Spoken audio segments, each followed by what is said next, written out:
ठीक है, आपको कमजोरी है, आप उस चीज को नहीं कर पाए, ये दूसरी बात है, पर आपने किसका भला किया हुआ है आज तक? आपने किसको लाभ पहुंचाया है आज तक? आपने किसकी आफतें उठाई हैं आज तक? अगर किसी भी गुरु के पास जाके पूछे तो वो आपको बता देंगे कि ये सच्चे हैं कि झूठे हैं। एक ही पॉइंट है कि वो आपकी चिंता करते हैं कि आपके फर्ज की चिंता करते हैं, आपकी चिंता करते हैं कि आपकी और जो कुछ भी चीजें हैं उनकी और उनकी नजर। इसी से आदमी सच और झूठ को पहचान सकता है। अब सहयोगियों के सामने बड़ा प्रश्न है कि ये कहें कि नहीं कहें कि माँ आदि शक्ति है। अभी है इसमें कोई झूठ बात नहीं, चाहे बुरा मानो चाहे भला मानो, बात तो सही है। तो उल्टे सवाल ऐसा पूछना चाहिए कि साहब हमने अपने आंख से कुंडलिनी को उठते देखा, उसके स्पंदन देखा, और तो कहीं तुमने देखा है क्या? पूछ लो, कहीं देखा है? हम भी जब कुंडलिनी को उठाते तो वैसा स्पंदन नहीं होता जैसे माँ के चरणों में होता है। कहीं तुमने देखा है क्या कुंडलिनी का स्पंदन? हमने देखा, अपनी आंख से हजारों का देखा। माँ के पैर पे कुंडलिनी उठ के दौड़ती। और देवी महात्म्य में लिखा हुआ है, ललिता सहस्त्रनाम में लिखा हुआ है कि माँ के ही चरणों में कुंडलिनी चलती है, और जो हजारों कुंडलिनियों को उठाती है वो कोई ना कोई चीज हुए बगैर तो होने नहीं वाला माम। इस तरह की जब आप उनसे बात कहेंगे कि भाई आखिर विश्वास नहीं करो तो कैसे नहीं करो? अब कहो साहब, सरदार जी लोगों का किस्सा बताते हैं कि एक साहब गए कहीं तो उन्होंने सूरज देखा, तो पूछा भाई ये सूरज है कि चांद है? तो झगड़ा शुरू हुआ। तो भाई पता नहीं सूरज है कि चांद है, समझ में नहीं आता। तो दूसरे आए, उनसे पूछा भाई ये सूरज है कि चांद है, बताओ, हम दोनों में झगड़ा हो रहा है। तो कहा भाई देखो मैं परदेसी हूँ, मुझे पता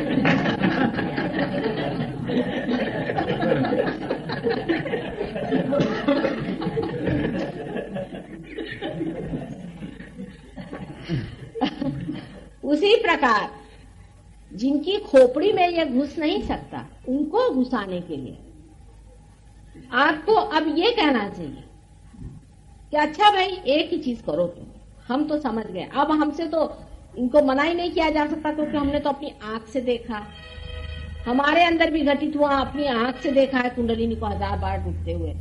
तो क्या अभी इस सत्य को हम भुला दें? हम कैसे भुलाएं इस बात को? अच्छा, अगर तुमको विश्वास नहीं होता तो तुम माता जी के फोटो पर ये सवाल पूछ लो, जो भी तुम्हारी डेटीज होंगी उन पे पूछ लो, पूछ के देखो कि है क्या माता जी आदिशक्ति। चलो पूछ के तो देखो। और ये व्यवस्था मैंने कर रखी है कि फोटो पे जवाब आएगा। देखिए क्या कमाल कर रखा है। अब फोटो भी जो चीज है वो भी एक प्रपोर्शन है, वो प्रपोर्शन रखना पड़ता है, बॉडी का भी सब चीज का रखना पड़ता है। अगर वो प्रपोर्शन नहीं रहेगा तो कोएफिशिएंट्स नहीं जाने वाला उसको। गधे लोगों को थोड़ी समझ में आता है। अब वो चाहे कि आपकी माँ हेमा मालिनी जैसे, समझ लीजिए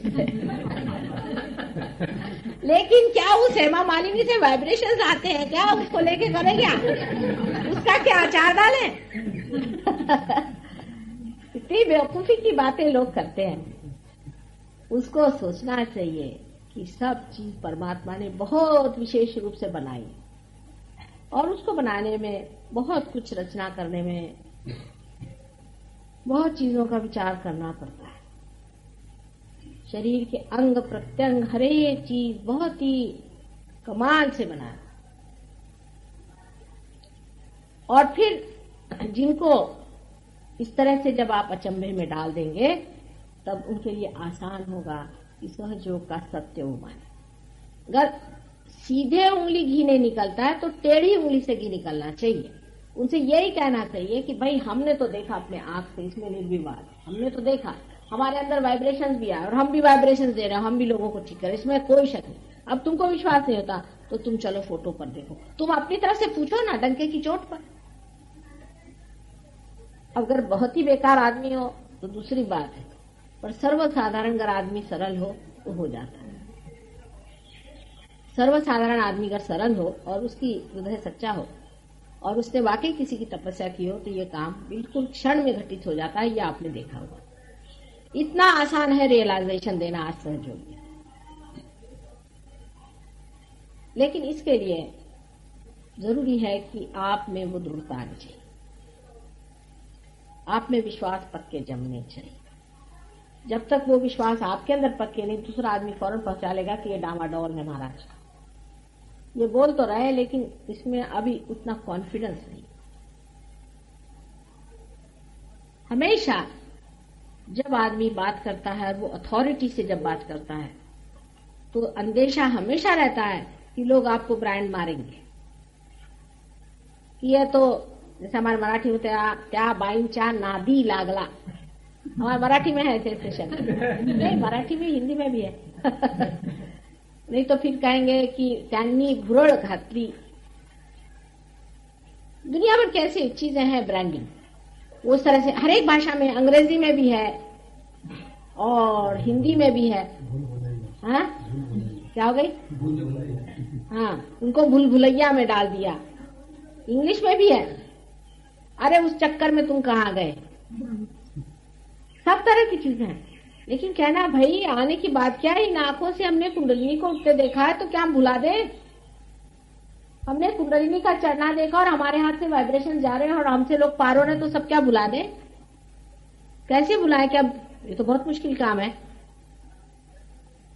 पर ये कॉन्फिडेंस जब तक आपके अंदर पूरी तरह से नहीं होता है, तब तक आपका भी असर लोगों पे पड़ने वाला नहीं। लेकिन हमारे यहाँ ऐसे लोग बहुत हैं, खासकर बंबई में ऐसे लोग बहुत ज्यादा हैं कि जो बहुत गहराई से इस बात को समझ गए। यही तो मैं बंबई वालों की विशेषता कहती हूँ कि यहाँ लोग थोड़े जरूर हैं, लेकिन एक एक आदमी एक से बढ़ के, ये विशेषता है बंबई वालों। वही दिल्ली में बहुत ज्यादा लोग हैं, लेकिन कॉन्फिडेंस से रहने वाले लोग वहां इतने ज्यादा नहीं हैं। ये जरा सा अंतर है। उसकी वजह ये भी कि आप पे मेहनत भी हमने बहुत करी और परमात्मा की कृपा से अरे गहरे नत्थू खैरे ज्यादा आए नहीं। अगर अरे गहरे नत्थू खैरे इसमें आ जाते तो मुश्किल पड़ती, उनको कुछ दूरी रखा गया। लेकिन आपको भी इसका थोड़ा अंदाज रहना चाहिए कि आपके सामने अरे गहरे नत्थू खैरे तो नहीं बैठे हुए। आप बेकार के लोगों पे अपना टाइम बर्बाद न करें। माने ये कि हाँ माता बाहू है, ये मेरा भाई है, लगे उसके पीछे। जब आपने भाई को, आप जानते कि शराब पीता है, बीवी को मारता है, जुआ खेलता है और हर तरह से उसने अपने को खराब करके छोड़ा हुआ है। दूसरी बात ये कि इसने तुमको ठगाया है, तुम्हें तकलीफ दी है और दुनिया भर को तकलीफ देता है और झूठा आदमी है, सब सर्वगुण संपन्न है, तो भी वो तुम्हारा भाई है तो उस पर तुम मेहनत कर रहे हो, तो तुम वाकई में पागल आदमी। आपको मेहनत करना चाहिए पहले ऐसे लोगों पर कि जो आपसे थोड़ा मेल खाते। पहले भी मैंने कहा था कि हमेशा पहले जो सीधे साधे शब्द है उनको ट्राई करिए और उसके बाद में आपको कठिन शब्दों को ट्राई करना चाहिए। पर अधिकतर लोगों का यही हो जाता है कि वो इसमें भी अपने जो लौकिक रिश्तेदारी है उसको जोड़ते हैं कि मेरा भाई, मेरा बाप, मेरी बीवी तो बहुत ज्यादा उसमें इतनी मुश्किलें हो जाती हैं कि समझाते नहीं बनता कि किस तरह से ठीक करें। हालांकि ये बात सही है कि जब तक आपके घर वाले ठीक नहीं होंगे तब तक सहयोग में उतरना जरा मुश्किल हो जाता है, और पूरी फैमिली की फैमिली सहयोग में आ जाए तो बहुत अच्छी बात है। लेकिन आज सहयोगियों के सामने जो प्रश्न खड़ा हुआ है वो ये, उसको भी समझ लेना चाहिए कि आज तुम्हारे सामने कौन से प्रश्न है। आपके सामने सबसे बड़ा पहला तो प्रश्न है कि आप जमे हैं या नहीं। पहले जमना चाहिए, बगैर जमे सहयोग नहीं चलता। पूरी तरह से सहयोग में पहले जम जाओ। सहयोग में जमने के बाद दूसरी चीज आपको ये करनी चाहिए कि आपको देखना चाहिए हम कितनों को और को जमा सकते हैं। ये विचार हमेशा। आपका दीप पहले जलाया गया, वो दीप पूरी तरह से ठीक हो जाए, स्थिर हो जाए, उसको ठीक कर लें। अब इस दीप से आपको कितने दीप जलाने के हैं, फिर उसके आप पता लगाते, मन में सोचे कि साहब ये आदमी ठीक रहेगा, वो वहां था वो ठीक रहेगा। 5-25 पकड़ बुलाऊं, एक ही डोर बंधाऊं। उसमें आप जानते हैं कि खूबी से काम लेना पड़ता है। अगर आप पहले जाते कह दीजिए कि वहां जाकर के जय माता जी की जय हो गए, वो दरवाजा बंद करके बाहर से निकल जाए। उसमें खूबी से काम लेना चाहिए। ऐसा करना चाहिए कि जिससे आदमी पहले आपके पास पहुंच जाए। जब वो पहुंच गया, ज्यादातर तो मैं पहुंचवा ही देती हूँ, क्योंकि किसी को बीमार पड़ गया, किसी की बीवी भाग गई, किसी का कुछ हो गया, इस तरह के प्रकार होते रहते, वो सीधे तुम्हारे पास आ जाते। पर बहरहाल जो भी हो, जैसे ही ऐसी कोई घटना घटित हो जाए और आपके पास ऐसा कोई आदमी आ जाए तो बहुत ही अच्छा। पर अगर आपको भी किसी आदमी को हथियाना है तो सबसे बड़ी चीज जो किसी आदमी पे इम्प्रेशन डालती है वो आपका चरित्र, आपका बोलना, आपका करना धरना, सब इम्प्रेशन डालती है। हाँ, अगर कोई बड़ा ही गया बीता हो तो वो तो उल्टी चीजें देखेगा। आप अगर कुंकू लगा के गएंगे तो कहे कुंकू लगा के आया, नहीं लगा के गए तो कहे लगा के नहीं आया। ऐसे लोगों की बात मैं नहीं कर रही हूँ जो कि बिल्कुल बेकार है, और ये लोग कभी पार होने भी नहीं वाले। बहुत मुश्किल है इन लोगों का पार कराना। वो चाहे कोई भी हो, चाहे वो अपने को बहुत बड़े आदमी समझे, छोटे आदमी समझे, ये लोग पार होने ही नहीं वाले। तो उनसे तो झगड़ा लेने की कोई बात नहीं। पर जो सर्वसाधारण आप सोचते हैं कि जो आदमी इसमें आ सकता है, उससे जब आपको पेश आना है या उससे जब बातचीत करनी है, उससे कोई भी संबंध करना है, तो उस वक्त आप बड़े खूबी से उसको पकड़ें। पहली सबसे बड़ी चीज है कि आपका इंप्रेशन उस पर कैसा पड़ेगा। इस पर भी निर्भर रहेगा कि वो आदमी किस लेवल का है। जो आदमी किसी लेवल का होगा वो आपको देखते ही फरक जाएगा कि ये आदमी कोई ऊंची किस्म की चीज है। लेकिन अगर वो उस लेवल का नहीं होगा तो आपको पहचाने पाएगा। वो तो आपका शर्ट देखेगा, पैंट देखेगा, कोट देखेगा, ये देखेगा, वो देखेगा। पर अगर वो जरा भी लेवल का होगा, मैं मेहतानी की बात बताऊं, हमारे नागपुर के एक साहब थे, वो उनके घर में सब वो राधा स्वामी के शिष्य हैं, वो अकेला ही उनसे सबसे लड़ते रहता था। कहता था कि तुम लोगों में तो कोई अंतर ही नहीं आया, तुम क्या कर रहे हो इस गुरु को लेकर के, ना उस आदमी में कोई विशेषता मैं पाता हूं। लेकिन जब उन्होंने मेहतानी को मिले तो वो कहने लगे कि इनको देख के मैं समझ गया कि एक तो ये आदमी भी कुछ अलग है और दूसरे ये बोलते भी बड़े कॉन्फिडेंस से है, तो इन्होंने कुछ पाया जरूर है। बगैर पाए आदमी ये पाए हुए आदमी। तो मैंने फौरन अपने घर वालों से कहा कि नहीं भाई, तुम लोग सब बकते हो, इनके जो गुरु असली, क्योंकि इन्होंने पाया हुआ। अगर आप लोगों ने पाया हुआ है तो आपके बिहेवियर से, आपके बातचीत से, आपके उठने बैठने के ढंग से, हर एक चीज को लगना चाहिए, आपके कॉन्फिडेंस की वजह से भी लगना चाहिए कि इन्होंने पाया हुआ।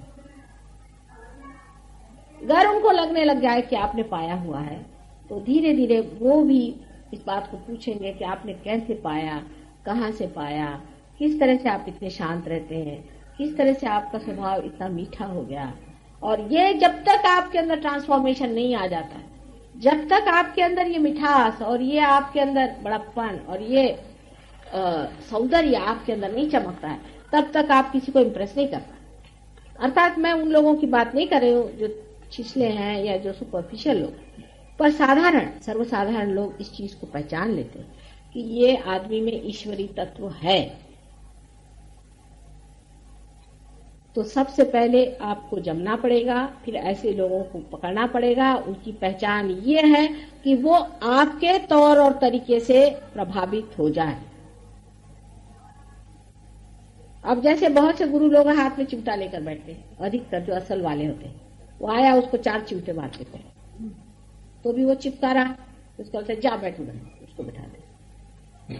अब वो दशा तो है नहीं। आप अगर गुरु हैं तो आपको तो अब लोगों को फंसाना है। जैसे क्राइस्ट ने कहा था कि आओ मैं तुमको सिखाऊंगा किस तरह से इंसान को पकड़ा जाए और तुम मछली पकड़ना छोड़। उसी प्रकार अब आप लोग सीखिए कि किस तरह से इंसान को पकड़ना चाहिए और इस भवसागर से बचाना चाहिए। यही हमारे सामने सबसे बड़ा आज प्रश्न है। ये सबसे बड़ा प्रश्न सहयोगियों के सामने है कि किस प्रकार आपको और लोगों को बचाना चाहिए, और वो हर हालत में होना ही पड़ेगा, जितना भी हो सकता है। उसके लिए जो जो मेहनत करनी पड़े, जो जो आफत उठानी पड़े, वो हमको करनी पड़ेगी और हम लोगों को बचाना पड़ेगा और बहुत से लोगों को हमको सहयोग में उतारना पड़ेगा। यही आज हमारे सामने प्रश्न है और इसी को करना चाहिए। ये नहीं कि हमारे भाई की नौकरी नहीं लगती, हमारा फलाना काम नहीं होता, ये सब नहीं है। आज सबसे बड़ा काम यह है कि आप किनारे पे खड़े हैं और उन लोगों की ओर देखिए जो डूब रहे हैं और उनको बचाने की कोशिश करें। ये सबसे बड़ा प्रश्न हमारे सामने है। अगर इस प्रश्न को हम हल नहीं कर सकते तो हमारा पाना भी बेकार हो गया और सभी बेकार हो गया। आज आप यहाँ पर बोली में प्रतिज्ञा करें अपने अंदर मन में और ये कहें कि हमारा लक्ष्य एक एक आदमी को कम से कम 1,000 आदमियों को बचाना है, कम से कम। पूरी मेहनत करके कितने लोगों का बचा सकते हैं, उसके लिए कभी कभी आपको बहुत झुकना भी पड़ेगा, बहुत सी परेशानी भी उठानी पड़ेगी, बहुत सी तकलीफ भी उठानी पड़ेगी, लेकिन सब चीज को आप अपने सामने रख के संयत भाव से, बहुत सूझबूझ से और लोगों को बचाने का प्रयत्न करना है। इसमें चिड़चिड़ाना, गुस्सा होना, नाराज होना, अपने पर भी झुंझलाना, दूसरों पे झुंझलाना, कोई भी चीज में ऐसा सोच लेना हमने बहुत कर लिया या ऐसा सोचना कि हम कुछ नहीं कर पाते, दोनों चीजें की। या दूसरों पे रोब झाड़ना, उनको डांटना, फटकारना या दूसरों से डरना, ये सब चीजें छोड़ करके बड़े संयत भाव से और कॉन्फिडेंस के साथ आपको ये कार्य करना चाहिए कि किस तरह हम ज्यादा से ज्यादा लोगों को बचा सकते। अब जैसे एक राहुरी में हम गए, वहां ये कहा कि माता जी के पैर पे मत आओ, क्योंकि मेरे पैर एकदम सूज करके एकदम वो हो गए थे। तो कहा कि अब माता जी के पैर पे नहीं आने का है क्या? सबको बुरा लग गया। चलो मैंने कहा भैया आओ, अब क्या है, थोड़े और सूझ जाएंगे, उतार लेंगे, क्योंकि उस बात पर लोगों को नाराज करके कैसे हो। उसमें भी प्रेम ही था उनका, लेकिन उस प्रेम में भी अगर वो समझे कि इससे माँ को तकलीफ होती तो नहीं करो भाई, पर चलो कोई बात नहीं, किसी तरह से भी मान जाए और इसको पाले। एक बड़े होकर के, एक बड़े के नाते, एक ऊंचे स्थान पे बैठे हुए आदमी समझ करके और ये कार्य को करना चाहिए। ये बड़ी समझदारी की, सूझबूझ की और प्रगल्भता की बात है। ये प्रगल्भता, ये मैच्योरिटी आपके अंदर, सबके अंदर आए और आप परमात्मा के प्रकाश से प्लावित हों और सबको अपना प्रकाश दें। ये ऐसा मैं आपको आशीर्वाद दूं।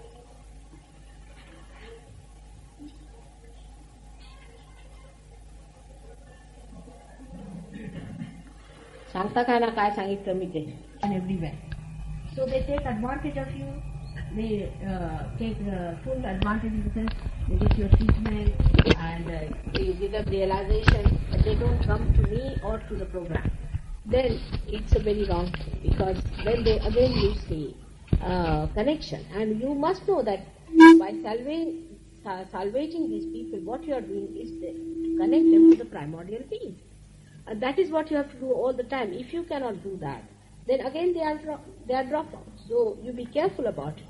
That you try to tell them that somehow you should try to meet Mataji, because she's traveling all over. See, and I can also organize to go to places where they would like to meet me.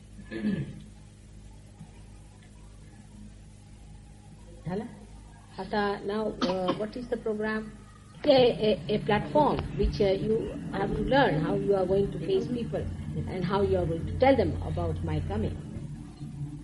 You see, it carries with us the light also. See, but if your attention is passing through the center of the Agya Chakra, you don't see any light.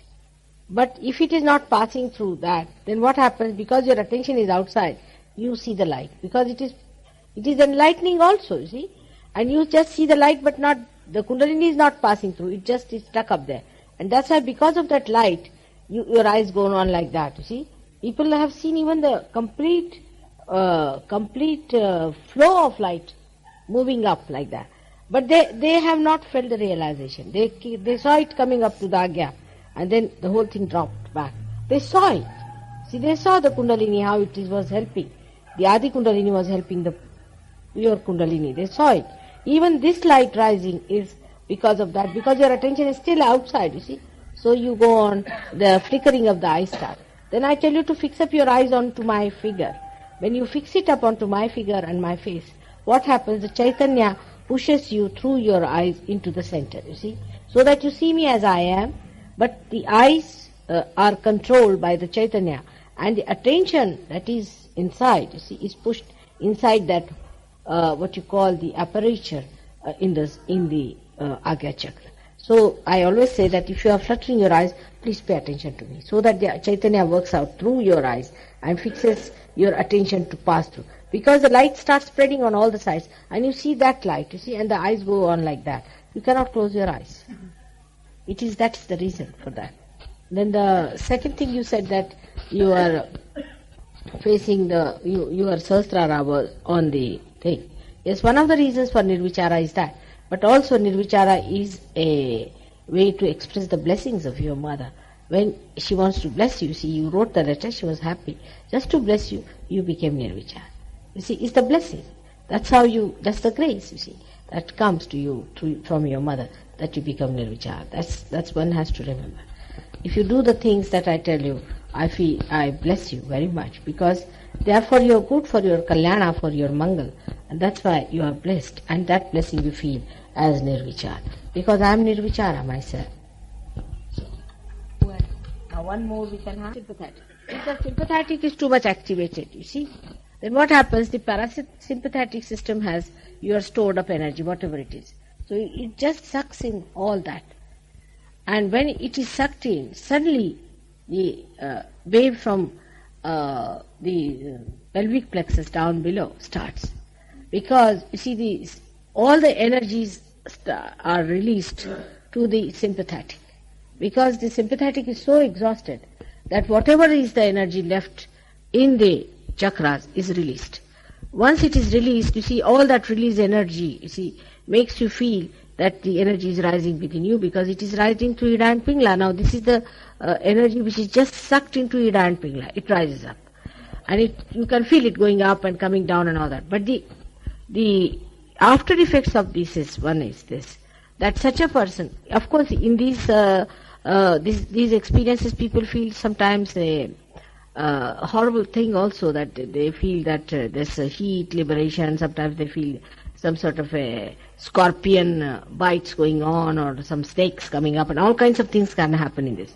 Can be very horrifying also, this one. And could be very simple also. But when this happens, the after effects is like that you become arbitrary.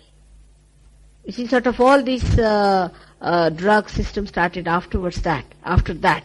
Because once you are released from that self-control in between, you see, you can take to anything like this, because you are free now to do whatever you please, you see, and that's how you can take to drugs and things.